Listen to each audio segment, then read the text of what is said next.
Jericho Rosales, hindi iniwan si Janine sa pagdadalamati sa pagpanaw ni Yaya Pat.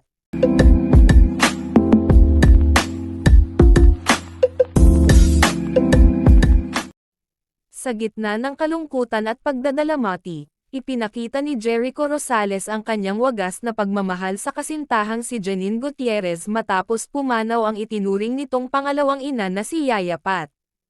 Hindi iniwan ni Jericho ang aktres at patuloy siyang sinamahan upang magbigay ng lakas at kapanatagan sa gitna ng mabigat na panahon.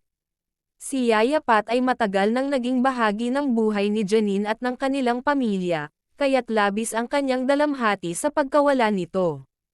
Ayon sa mga malalapit sa kanila, naging sandigan si Jericho sa mga sandaling pinakamasakit para kay Janine.